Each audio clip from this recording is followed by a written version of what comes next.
तफसीलात में इंशाल्लाह बाद में बताऊंगा, लेकिन हमारे साथियों ने बड़ी डिटेल में बात की है। एक तो इमरान खान ने कहा है कि इतवार को पेशावर में इंशाल्लाह सब इकट्ठे हो रहे हैं, इतवार की दोपहर सारे इकट्ठे हो रहे हैं वहाँ पे, और अपना भरपूर इसमें हमारे वकील, हमारे यूथ, सब लोग इकट्ठे होंगे। आप सबको दावत है कि आप पहुंचे पेशावर, और पेशावर में हम एक ज़बरदस्त वहाँ पे रैली का इनेकाद करेंगे।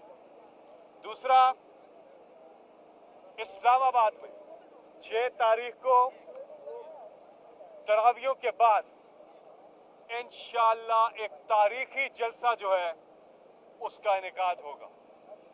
और ये जो पेशावर में हमारी हो रही है और जो इस्लामाबाद में जलसा हो रहा है,